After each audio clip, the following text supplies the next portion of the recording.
Hello, fellow Rebel Capitals. Hope you're well. So, the Beige Book is out. The Fed's secret, mysterious report.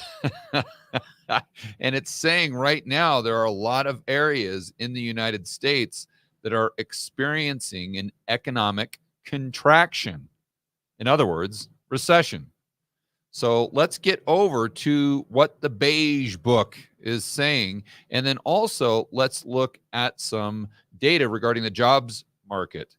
The initial claims came out today, and especially when it's not seasonally adjusted, it spiked a lot higher, which would be consistent with what we are seeing in the Fed's Beige Book. Ooh.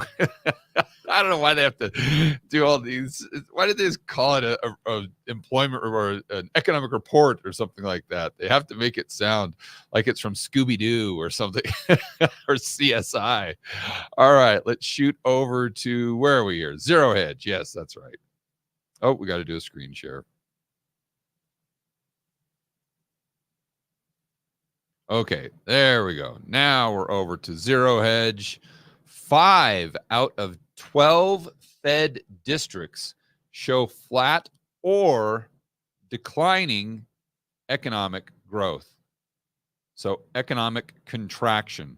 Now, this specific article in Zero Hedge is by Mike Shedlock. So shout out to Mike Shedlock at mishtalk.com. So first, he says, let's tune into the Fed's Beige Book summary of economic activity in the 12 Federal Reserve districts. All right, let's just zoom in on this chart, and we can kind of get the gist of what's going on. There we go. So you can see with this Beige Book, the Fed gets reports, the New York Fed, Jerome Powell gets reports from all the Fed districts, and they go out there and actually survey real businesses.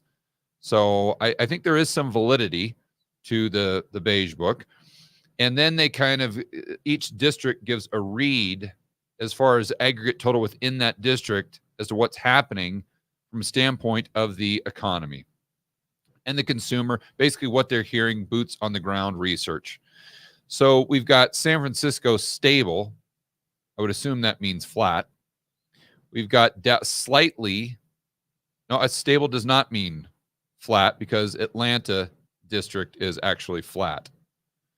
So Atlanta flat. So you got to remember that things don't go from just going up to straight down. It's a gradual process. So as the author points out here, and I'll show you at the bottom of this article, his base case is that pretty much every single zone or district that is flat right now will be declining in the next couple months, and everything that's slightly or stable will actually be flat or declining as well. And then whatever is declining will be declining even more. So the problem areas that we have right now that we're kind of on the brink, Atlanta, we've got, I don't know why some are saying flat, some are saying stable, and some are saying little changed. Isn't that pretty much all the exact same thing?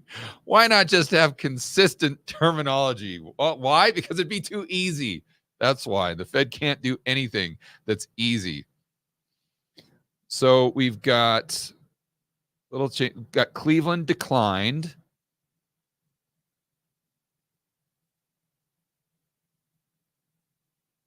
We've got Minneapolis declined. This is terrible. This map is atrocious. You can't get anything from. Okay, forget the stupid map. Let's go back to the article. Okay, key talking points. Maybe this explains a little bit better than that map. 7 districts reported some level of increase. Okay, but remember we got 12. 5 noted flat to declining activity. 3 more than the past report. So we're seeing overall activity decline. Wages continue to grow at a modest to moderate pace in most districts. But yeah, that could be the ones that are just seeing economic activity increase. But they also saw prices rise. So it doesn't necessarily mean that their purchasing power has increased. In fact, I would argue, especially if you're dealing with that age group that we talk about, well, especially when you exclude the age group we talk about on this channel all the time, the young people, 16 to 24, I would argue that purchasing power definitely gone down. And it's the chart I've had up for months because we always reference it. But it's for those of you who are kind of new to the channel, it's right here. When I look at the Atlanta Fed wage tracker and we age stratify, this green line is the age group 16 to 24. So you can see how, if you just take an average, it looks like wages might be exceeding the rate of inflation. But in reality, the only groups whose wages are exceeding the rate of inflation are the young people, 16 to 24, that really aren't responsible for putting a roof over other people's head, putting food on the table, etc. Okay, let's get back to the article. House spending little changed. Auto sales varied across districts, but some districts noted sales were lower. Most districts saw soft demand for consumer and business loans. Not surprising. Reports on residential commercial real estate markets varied, but most banks reported only slight changes, if any. Travel tourism grew, but that's on par with seasonal expectations. So we've got Boston, the Boston Fed, so that district. Let's see, economic activity rose slightly. New York basically flat. Philly slightly. Cleveland declined, like we said earlier. So that district would be basically in recession. Richmond grew slightly. Atlanta flat. Chicago increased slightly. St. Louis slightly. Minneapolis down. So again, contraction, recession. Kansas City slight increase. Dallas slight increase. And San Francisco flat. So we've got already declining. We have two of the districts. Flat, we've got three districts. Slight to flat or decline, we've got 5. Okay. And then modest to slight increase or flat, we've got 2. So modest to slight or flat, we have 2. I mean, this is just, could this be, and here's the bottom line. 5 of the 12 districts are flat or declining. 2 of the districts are declining, therefore in recession. And then Mike, I think, summarizes it very well. He says, this looks very recessionary because it is very recessionary. He says, I think within 2 to 3 months, a majority will actually be in decline. Actual flat out decline. I mean, that's a pretty powerful statement. So now let's go over and look at some jobs data that would back up, I think, Mike's position here. We're going to go to a different article on Zero Hedge. And initial jobless claims, they rebound, which is not a good thing. This is not a good rebound. When jobless claims, meaning people that want unemployment checks, what have you, when that goes up, that's a bad thing.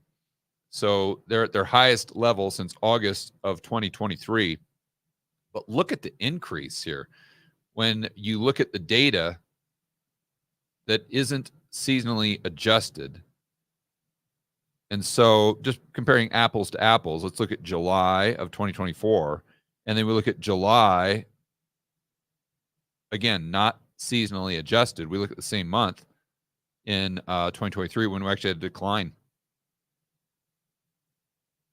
So that's, I think that says a lot about the health of the job market. And I think what this also gives us a read on is the unemployment rate. And this would make me lean toward, well, this in and of itself, excluding all the other data points we have, would make me lean toward the probability is high that the unemployment rate continues to trend higher, which would trigger the SOM rule if the SOM rule hasn't already been triggered. So let's look at this chart. This is the jobless claims 4-week moving average, and this is seasonally adjusted. That would be the green line. And then we've got continuing claims seasonally adjusted, and this is the red line.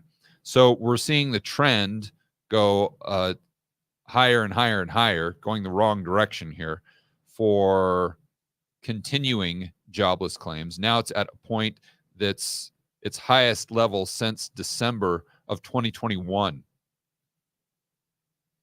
So when I talk about the data getting softer, I mean, this is exactly the stuff I'm talking about.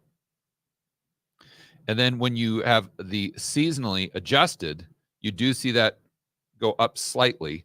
I mean, it really spiked from the beginning of the year up higher, which again is the wrong direction. We came down slightly, looks like last month, but now we're going back up.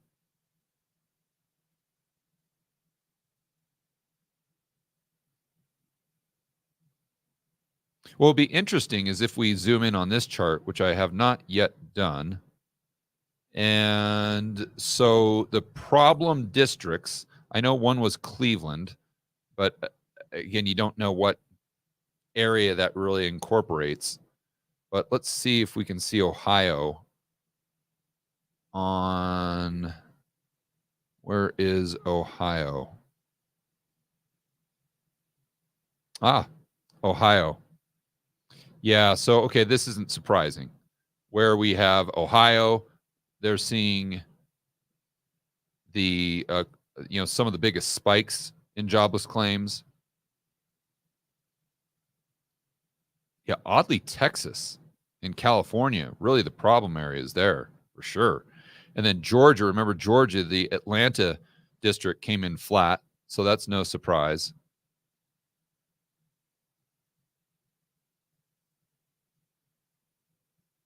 And then let's see, Minnesota. Yep, and then here you are with Minnesota, where we've had initial jobless claims increase as well, but not to the degree to which Texas and California. That's really, well, I guess I don't know if they adjust for the population.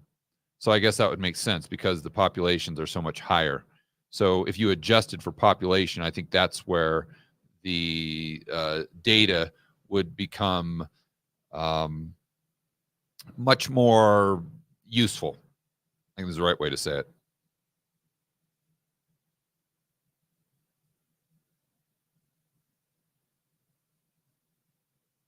So there you go, guys. Main takeaways. The Beige Book is showing that we've got some areas in the United States that are now in contraction, in recession, if you will. And according to the author of that Zero Hedge article, which was outlining the Beige Book, his base case is that within 2 to 3 months, you are seeing the majority of the 12 districts in decline. Look, if the majority of the 12 districts are in decline, I don't know how you're not in a recession if the majority of the United States is in a recession. And then we're seeing the jobs market data become softer and softer and softer, which would be consistent with his base case and what we're seeing in the Beige Book. All right, guys, enjoy the rest of your afternoon. As always, make sure that you are standing up for freedom, liberty, free market capitalism. See you on the next video.